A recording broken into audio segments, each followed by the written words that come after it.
안녕하세요. 노사의 성경서원입니다. 오늘은 요한복음의 마지막 장인 21장 1절에서 14절 말씀까지를 통해서 바닷가에서의 아침 식사다 이런 주제로 살펴볼까 합니다.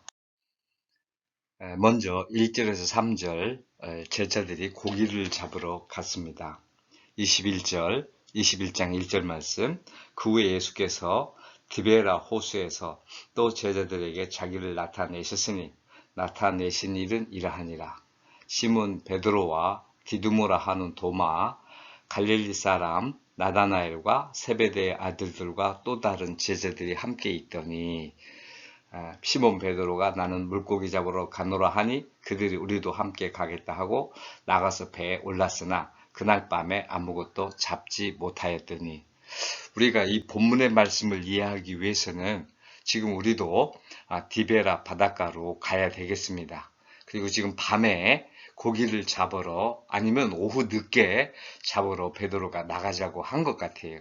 그래서 밤새도록 잡은 거니까 그 저녁 때쯤 아마 사람들이 안 보일 때 이때쯤 거꾸로 잡으러 갔을 게 아닐까 이런 생각이 들거든요.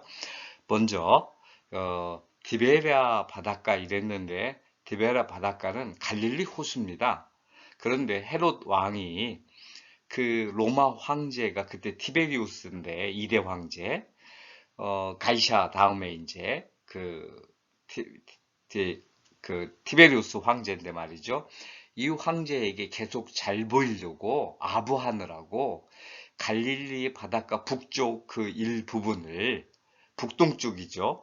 그쪽 부분을 디베라라고 이름을 바꿨어요. 마을도 디베라 마을로 바꾸고요. 그 성경에 디베라 마을이 가끔 기록되는데 그래서 이제 디베라 바닷가 이렇게 하는데 사실은 갈릴리 바닷가입니다. 예수님이 약속했듯이 갈릴리 바닷가로 가리라 했는데 그리로 오신 게 되는 거죠. 그랬는데 이제 제자들이 고기를 잡으러 가겠다. 베드로가 갔다 이거예요. 근데 이제 7명의 제자들이 나왔습니다. 베드로하고 도마하고 나다네엘하고 세베대의 아들 2명 그리고 다른 두 제자 2명 이렇게 7명이 지금 모여 있는 겁니다. 제가 보기에는 7절 말씀을 고려해 본다면 7절에 예수께서 사랑하시는 그 제자가 베드로에게 이르시되 주님이시라 하니 시몬 베드로가 벗고 있다가 주님이라 하는 말을 듣고 겉옷을 두른 후에 바다로 뛰어내리더라. 이렇게 돼 있거든요. 그러면은 배에 간 그 제자들이 7명 모두가 나는 아니라는 생각이 드는 거예요. 베드로랑 제자들이 몰라봤다면 배 안에 있는 제자들은 예수님을 다 몰라봤다고 봐야 되는데 요한이 다른 제자와 함께 배를 타지 않은 게 아닌가. 그리고 왜 이름을 밝히지 않고 다른 두 제자라고 했냐면 만일에 이게 맞다면 예수님이 두 제자에게 먼저 나타난 꼴이 되잖아요. 그것이 별 의미가 없음을 보여주기 위해서 다른 두 제자라고 기록한 것 같거든요. 제가 보기에는 말이죠. 그래서 내가 볼 때는 세베대의 아들 도마, 나다나엘 이런 사람들은 확실히 타지 않았나 이래 보여집니다. 잘못되는 책임은 저에게 있으니까 여러분에게는 아무런 그 어려움이나 시험 늘미나 또는 어려움 당하는 일이 없기를 바랍니다. 이거 어찌 그래서 저는 다른 두 제자는 배를 안 탄 것 같다. 그래서 요한은 예수님의 사랑하시는 자는 바닷가에 있다가 지금 여기가 그 8절에 보면 다른 제자들은 육지에서 거리가 불과 한 50칸쯤 되므로 이렇게 돼 있는데 이게 미터로 환산하면 100m 정도. 킹 제임스 버전이나 많은 성경, 영어 성경도 그 200 큐비트로 번역을 해요. 그러면 1 큐빗이 50cm예요. 팔꿈치에서 가운데 손가락 끝까지. 사람에 따라 좀 다르겠죠. 그래서 이게 그 50cm, 500ml를 넘기도 하고 모자라기도 하는데 대충 평균적으로는 하여튼 500mm 내외, 그러니까 50cm죠. 그러면 200규빗이면 100m예요. 바닷가에 밤에 100m면 충분히 소리 잘 들리죠. 지금처럼 뭐 소음이 없었을 테니까요. 그러니까 요한이 예수님이라 이렇게 얘기하니까 베드로가 바로 겉옷을 두르고 뛰어내렸다. 이렇게 되니까 말이죠. 저 생각에는 두 사람은 타지 않았다. 그리고 겸손을 표현하려고 다른 두 제자라고 이름을 밝히지 않았다. 이렇게 보여집니다. 물고기 잡으러 가노라. 저는 이렇게 생각해. 처음에는 절망과 답답하면서 오는 도피다. 또는 뭔가 이게 변화를 주기 위함이다. 도피라고 하니까 좀 극단적인 것 같은데 변화를 주려고 하는 것이다. 그래서 너무 힘드니까 저도 이제 뭔 그 글을 쓰거나 성경에 대한 거 뭐 이런 거 설교를 준비하는 이런 거 할 때 이해가 안 되고 막 힘들고 답답하면 저는 좋아하는 운동이 배드민턴이거든요. 그러면 배드민턴 운동하러 가요. 그리고 운동을 하고 나서 오면은 밝은 정신이 되거나 또는 기분 전환이 되면서 막혀있던 게 많이 이렇게 해소가 될 때가 있거든요. 제자들이 지금 얼마나 두려움 가운데 있습니까? 예수님 부활한 걸 지들이 봤는데, 자기들이 봤는데, 이건 뭐 믿을 수도 없고 안 믿을 수도 없고 말이죠. 좀 더 뭔가 확실한 게 필요할 텐데 말이에요. 그럼 지금 갈릴리로 와서 약속대로 와 있는데 언제 오실지 모르고 정말 오실까? 부활하셨을까? 또는 옛날처럼 지낼 수 있을까? 온갖 생각이 들 거란 말이에요. 그 힘든 상황에서 나는 고기나 좀 잡아보러 가겠다. 이렇게 말했을 것 같은 생각이. 두 번째, 혹시 베드로가 말이죠. 그 전에 밤에 자기를 불렀던 것도 배에 있을 때고, 자기들이 그 노젓느라고 고생할 때, 밤새도록 고기 잡았는데 못했을 때 예수님이 오셨으니까, 혹시 옛 추억을 가지고 밤에 예수님이 찾아오시기를 기대한 건 아닐까. 그리고 요 세 번째는 칼뱅의 그 해석인데, 예수님이 너희에게 오셔서 성령을 받아라. 이렇게 부활하셔가지고 첫 번째 자기들 모였을 때 후 이렇게 부르셨단 말이에요. 그렇게 성령을 받아라 이랬는데 이 사명을 잊어버린 거지요. 그리고 지금 잊어버리고 물고기나 잡으러 가야 되겠다. 이런 지금 뉘앙스로 그런 의미로 바라볼 수도 있다 이거죠. 어쨌든지 우리는 세상에 살면서 사람 낚는 어부입니다. 그래서 내가 절망이 되고 설령 힘들고 캄캄하고 앞길이 안 보일지라도 우리의 본업, 사람 낚는 어부라는 건 잊지 않았으면 합니다. 잊었더라도 빨리 회복해서 찾아야 할 것입니다. 그날 밤 아무것도 잡지 못했습니다. 이게 우리는 다 지금 보니까 하나님의 은혜라고 생각할 수 있지요. 그런데 베드로나 제자들은 진짜로 그날 고생을 한 것 같아요. 베드로가 겉옷을 두르고 벗고 있다가 겉옷을 두르고 이랬다는 건 너무 열심히 일을 해서 덥다는 거 아니겠습니까? 다른 제자들도 아마 그런 상황이었을 거라고 보여져요. 아무튼지 이렇게 수고했지만 하나님은 이들에게 물고기 한 마리 잡지 못하게 하신 거지요.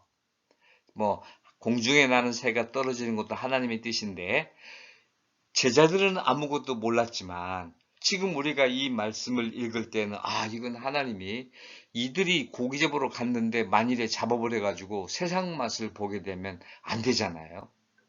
그러니까 우리가 생각하면서 여러 가지로 이렇게 힘들 때 벗어날 때 이런 때 생각해야 된다. 그러면서 기억할 것이 예수님이 찾아오신다는 거죠. 날이 셀 때 바닷가에 서셨다. 뭐 그냥 지나가는 말로 해놨지만 날이 샌다는 건 결국 어두운 밤이 끝나고 새벽이 온다는 거 아니겠습니까? 이렇게 주님이 찾아오실 때가 됐다.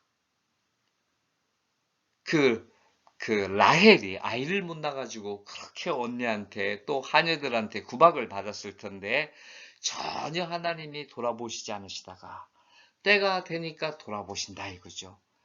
다 우리의 믿음의 조상들이 그랬습니다. 심지어 아브라함이나 이삭도 말이죠. 살기 위해서 사랑하는 아내를 내 누이 동생이다 이렇게 말하게 되는 그런 처지에 빠지고 나서야 하나님이 찾아오시곤 하신다 이거죠. 날이 셀 때 틀림없이 주님이 찾아오신다. 이것만은 우리가 잊어서는 안 되겠습니다. 주님은 우리 곁에 계십니다. 벌써 와 계셨을지 몰라요. 예수님 바닷가에 서가지고 말이죠.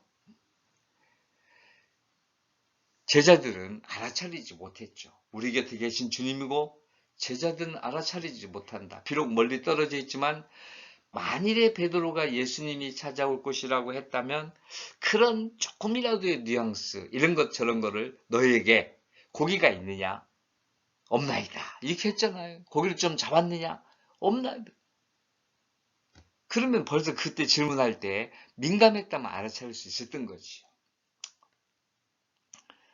그래서 제자들에게 우리에게도 성령의 깨우침, 은혜와 도움이 필요하다.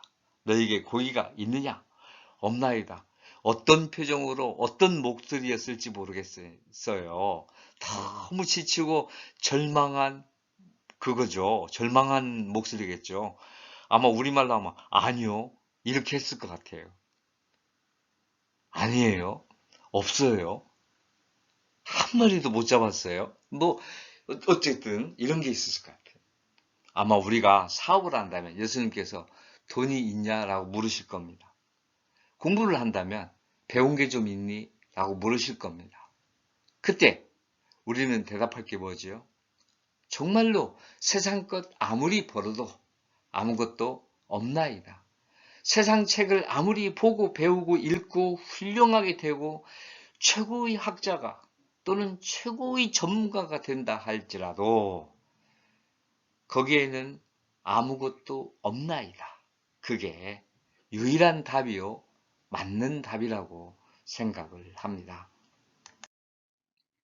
오른편에 그물을 던지라. 그리하면 잡으리라.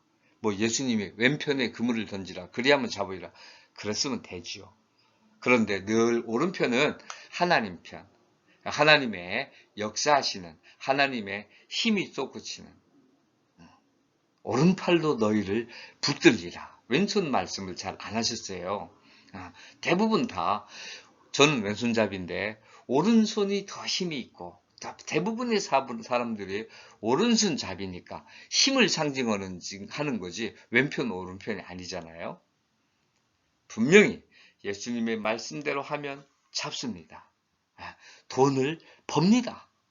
하나님을 사랑하고 이웃을 사랑하는 마음으로 쓰면 되는 거니까요. 그래서 이 말은 모든 인생길에서 예수님의 인도하심이 필요하다. 예수님의 사랑하시는 제자가 알려줬다. 이름을 밝히지 않은 두 제자 하는데 제가 이걸 보고 요한은 배를 타지 않았다. 배를 탔으면 베드로가 몰랐으면 다 같이 몰랐어야 될 거 아니겠어요? 제자들이 아무도 몰랐는데 자, 그 얘기 이제 알려줬어요. 예수님이라 이렇게 알려줬습니다. 주님이시라 이렇게 얘기하니까 베드로가 바다로 뛰어들었어요. 이거는 이제 옷을 벗을 정도로 열심히 고기잡이를 했다. 그리고 그의 열심이 얼마인지를 가르쳐 준다는 거죠. 예수님에 대해서 어떤 생각을 가지고 있는지 말이죠. 요거는 이제 야고식하는 100m 이 정도 충분히 들릴 수 있는 거지요.